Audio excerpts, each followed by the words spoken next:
Hello students, स्वागत है आपका ग्लोरी स्टडी पॉइंट क्लासेस में। मैं Shivam Sharma. Students, class 11th जो है उत्तराखंड बोर्ड के जो स्टूडेंट्स हैं उनका जो new syllabus according to rationalise pattern के जो एनसीईआरटी ने अपने न्यू बुक लॉन्च किए हैं उसके अकॉर्डिंग जो आपका नया पैटर्न आया है उसमें क्या क्या सिलेबस में आपके चैप्टर हैं, कौन कौन से टॉपिक आपको पढ़ने हैं 11th के लिए। ठीक है, काफ़ी बच्चों के कमेंट भी आए थे, सर 11th का पीसीएम का सिलेबस, पीसीबी का सिलेबस अपलोड कर दीजिए जिससे उनको स्टडी करने में क्या हो हेल्प मिले।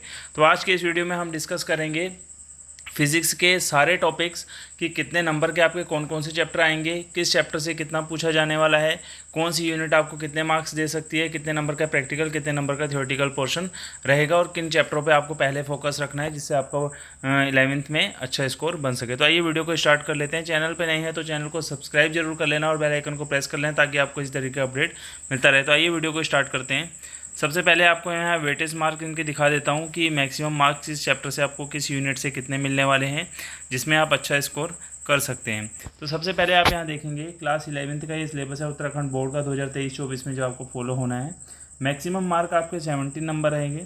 70 नंबर जो आपका रहेगा 70 नंबर यानी 70, उसमें आपका टोटल थ्योरेटिकल पोर्शन इंक्लूड होगा, प्रैक्टिकल आपके 30 नंबर का रहेगा। टाइमिंग आपको पेपर में 3 घंटे की दी जाएगी, 3 आवर्स का आपका टाइम रहेगा।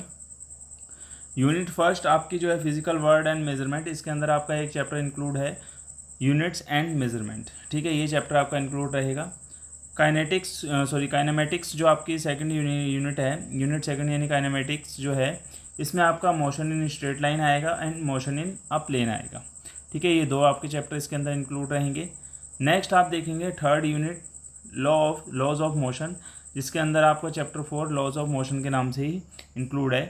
ये 4 चैप्टर आपके 23 नंबर के हैं, 23 नंबर आपको ये देंगे और ये चैप्टर वाकई में बहुत सिंपल चैप्टर हैं। मेरे अकॉर्डिंग आपको पहले ये 4 चैप्टर अपने क्या करने चाहिए, प्रिपेयर करने चाहिए ताकि आपके अच्छे खासे नंबर इसमें आ जाएँ। ठीक है, 23 नंबर यानी 70 में से पासिंग मार्क्स आपके सिर्फ 4 चैप्टर ही आपको देंगे। 23 जो है इसका पासिंग क्राइटेरिया है, तो जो आपको शुरू के 4 चैप्टरों से ही मिल जाएगा।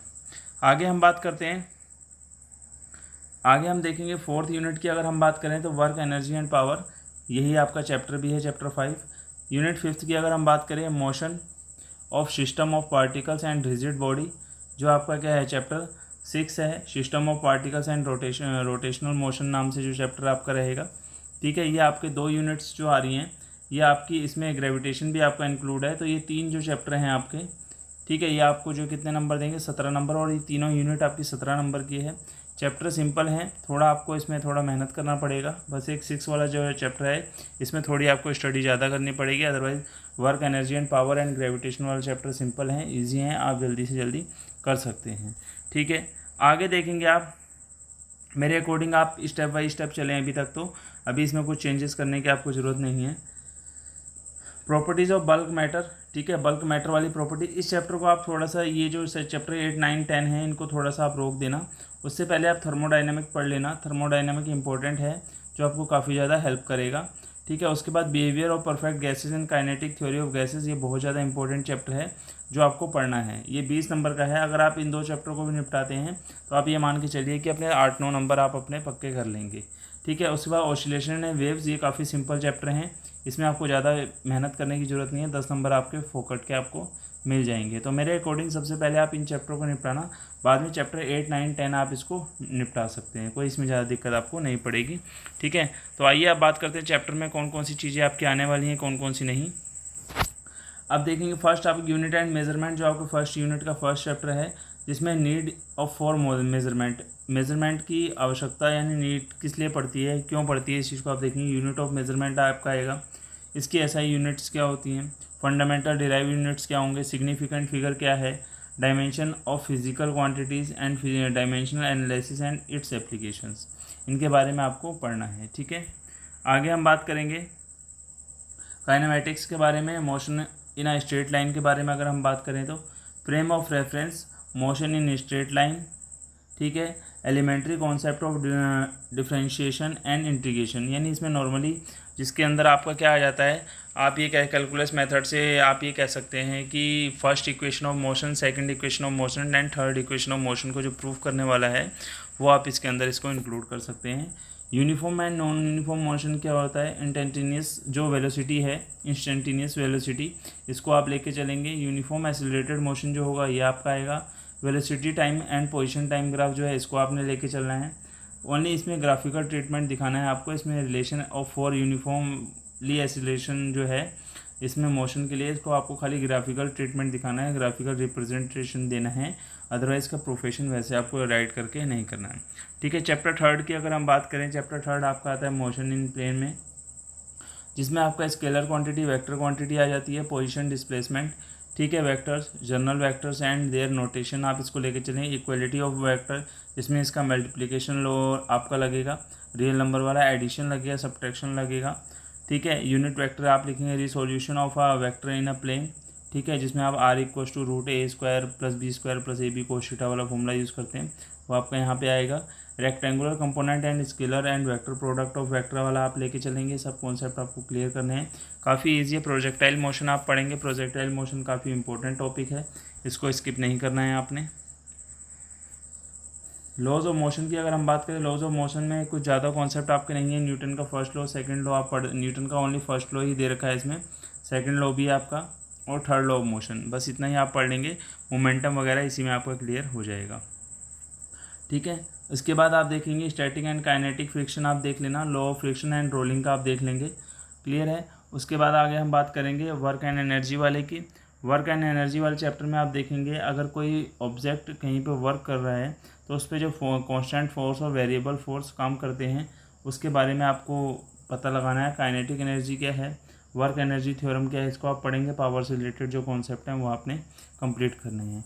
ठीक है, उसके बाद आप notion of potential energy of a spring, spring की जो पोटेंशियल एनर्जी होगी उसके बारे में आप पढ़ेंगे। ठीक है, conservative forces and non conservative forces जो होते हैं उसके बारे में आपने पढ़ना है। Elasticity and in elasticity, collision के लिए जो है 1 और 2 डायमेंशन के लिए ये आप पढ़ेंगे। ठीक है, सिस्टम पार्टिकल्स में सेंटर ऑफ मास आपको पढ़ना बहुत ज़्यादा ज़रूरी है, जो टू पार्टिकल्स के बीच में होगा। Momentum conservation and centre of mass motion रहेगा। ठीक है, centre of mass of a rigid body के लिए आपको सेंटर ऑफ मास के बारे में बात करना पड़ेगा। ठीक है, टॉर्क क्या होता है उसके बारे में आप पढ़ेंगे। ठीक है, movement of force in torque, angular momentum आपका काफ़ी इंपॉर्टेंट है। Law of conservation of angular momentum, इसको भी देख लीजिएगा। ठीक है, कोई इतनी बड़ी भारी बात नहीं है ये। ठीक है, रोटेशनल मोशन आप देख लेंगे। मोमेंट ऑफ इनर्शिया आप देख लीजिएगा। ठीक है, इसके अलावा इसमें कोई इतना खास कोई और टॉपिक नहीं है। ठीक है, ग्रेविटेशन की अगर हम बात करें, ग्रेविटेशन में आपके केपलर लॉ आएंगे। कल प्लानेटरी मोशन जो है, ठीक है, प्लानेटरी मोशन जरूर पढ़ना है। यूनिवर्सल लॉ ऑफ ग्रेविटेशन, ये बहुत इंपॉर्टेंट टॉपिक है, इसको आपको पढ़ना है। ठीक है, एक चीज़ आपको और पढ़नी है कि ऊंचाई पे जाने पे और नीचे आने पे जो ग्रेविटी के वैल्यू में जो वेरिएशंस होता है उसके बारे में आपको बिल्कुल ज़रूर पढ़ के जाना है। स्केप स्पीड और orbital velocity of a satellite, ये क्या है, इसको आप ज़रूर पढ़ लेना। नेक्स्ट आ जाता है आपका property of bulk matter mechanical property पढ़ेंगे, जिसके अंदर आपका इलास्टिसिटी आएगा, स्ट्रेस एंड स्ट्रेन रिलेशनशिप आ जाएगा, हुक लॉज पढ़ लेंगे आप। यंग मॉडुलस आपने पढ़ना है। बल्क मॉडुलस पढ़ने की आपको ज़रूरत नहीं है इतना, आपको पोजीशन रेशो और इलास्टिक एनर्जी आप इसको पढ़ लेंगे। ठीक है, आगे आप पढ़ेंगे मैकेनिकल प्रॉपर्टी ऑफ फ्लूइड, इसमें आपको पास्कल लॉ पढ़ना पड़ेगा और उसकी एप्लीकेशन हाइड्रोलिक लिफ्ट वाला आप ज़रूर पढ़ें, बहुत इंपॉर्टेंट टॉपिक है ये। ठीक है, उसके बाद स्टोक्स लॉ पढ़ना पड़ेगा, विस्कोसिटी आपको पढ़ना पड़ेगा। उसके बाद आपको बर्नौली थ्योरम आपको पढ़नी पड़ेगी। बर्नौली थ्योरम बहुत इंपॉर्टेंट थ्योरम है, इसको बिल्कुल भी आपने स्किप नहीं करना है। आगे हम बात करेंगे सरफेस टेंशन को भी आप पढ़ लेना, ताकि आपके दिमाग की थोड़ी टेंशन कम हो जाएगी। ठीक है, थर्मल प्रॉपर्टीज़ ऑफ मैटर में आप देखेंगे हीट, टेम्परेचर, थर्मल एक्सपेंशन को आपको पढ़ना है। ठीक है, उसके बाद जो रिलेशन बिटवीन CP CV में आता है इसको आपको ज़रूर पढ़ना है, और लेटेंट हीट कैपेसिटी के बारे में भी आप ज़रूर पढ़ें। हीट ट्रांसफ़र और कंडक्शन वाला आपने पढ़ना है, इसमें कोई ऐसा दिक्कत नहीं हुई। स्टीफन लॉ भी आप पढ़ेंगे। चैप्टर 11 की बात करें थर्मोडायनेमिक की, डायनेमिक के अंदर वर्क एंड इंटरनल एनर्जी आप पढ़ना है। 0th लॉ आपने पढ़ना है। फर्स्ट लॉ ऑफ थर्मोडायनेमिक, इसको आप ज़रूर पढ़ेंगे। सेकंड लॉ और आपका जो गैसेस लॉ जो इसका है उसको भी आप पढ़ के जाएंगे। रिवर्सिबल और रिवर्सिबल भी आप पढ़ लेना। ठीक है, काइनेटिक थ्योरी की अगर हम बात करें तो यहाँ पे work done is compressing of a gas, ये भी देखेंगे आप। ठीक है, उसके बाद आप इसमें नॉर्मली अवोगाद्रो नंबर देख लेंगे। Concept mean of free path वाला भी आपने देखना है। उसके अलावा मेरे को इसमें कोई इतना ज़्यादा खास कोई टॉपिक नहीं लग रहा, बस एक RMS स्पीड आप देख लेना थोड़ा सा, और इसमें कोई ऐसा वो नहीं है। ऑसिलेशन एंड वेव्स की अगर हम बात करें तो इसमें सबसे पहले टाइम पीरियड आप देखेंगे, ठीक है। फ्रीक्वेंसी, डिस्प्लेसमेंट और फंक्शन ऑफ टाइम ये आप देख लेना, और सिंपल हार्मोनिक मोशन जो है इसको आप देखेंगे।